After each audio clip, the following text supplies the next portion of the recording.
Syndicate তারা করতেছে, কিন্তু সরকার এর উপরে কোনো দায় দায়িত্ব নাই। যারা আমরা কাজ করে খাই তাদের কর্ম নাই। গ্যাসের দাম সরকার বাড়িয়ে দিচ্ছে, দুই দল চালিয়েছে।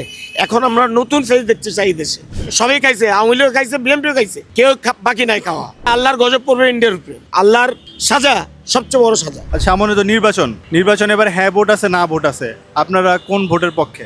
আমরা হ্যাঁ ভোট না ভোট সেটা না, যারা ভালোভাবে দেশ পরিচালনা করবে আমরা সেই ব্যক্তি একটা চাই দেশে, তাকে আমরা ভোট দিই। সাধারণ মানুষের কি কি সমস্যা হচ্ছে এখন?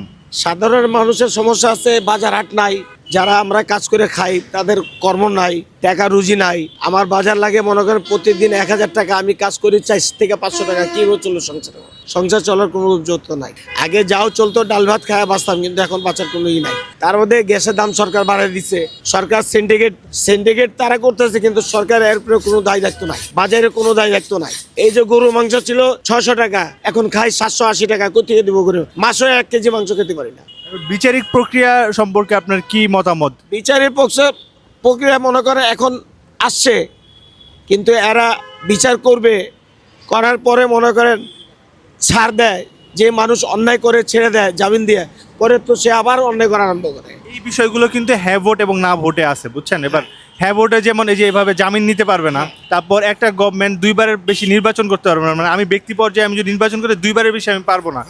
তো আপনারা এই বিষয়ে আপনার হ্যাঁ ভোট এবং না ভোট থাকবে, প্লাস হচ্ছে আপনি কাকে নির্বাচিত করতে চাচ্ছেন ওইটা তো একটা থাকবেই। তো এই বিষয়ে আপনি হ্যাঁ ভোটে না ভোটে আপনি কোন পক্ষে আছেন, হ্যাঁ ভোটে না? আমি হ্যাঁ ভোটের না ভোটের তো পক্ষে না। ঘটনা এলো এই দেশটা পরিচালনা করার জন্য একজন লোক আমরা দুই দলকে দেখছি, আওয়ামী লীগকে দেখেছি, প্লাস 17 বছর চালিয়ে গেছে। আর এই যে এখন যে সরকার আসতেছে, সেসব 17 বছর তো চোখে দেখবে না, হয়তো মনে করেন 5 বছর নাহলে ডবল আসতে পারে, একটা 2বার আসার পদ্ধতি আছে। কিন্তু মনে করেন দেশ পরিচালনা খুবই টাফ ব্যাপার। কিন্তু এখন দুই দল চালিয়েছে, এখন আমরা নতুন ফেজ দেখতে চাই দেশে। নতুন দেশ একটা পরিচালনা করুক, সেই লোককে দরকার আমাদের। সবাই খাইছে, আওয়ামী লীগ খাইছে, বিএনপিও খাইছে, কেউ বাকি নাই খাওয়া। কিন্তু এখন এই দেশে যদি একটা লোক আসতো, মানুষকে দেখতো, মানুষকে ভালোভাবে পরিচালনা করতো, গরিবকে দেখতো, তাইলে আমরা ওই পক্ষে ভোট দিই। এবার তো আওয়ামী লীগ মাঠে নেই, আওয়ামী লীগকে একবারে নিষিদ্ধ করা আওয়ামী হয়েছে। লীগ তো নিষিদ্ধ করে দিছে, কিন্তু সে তো কাজ করে দিছে।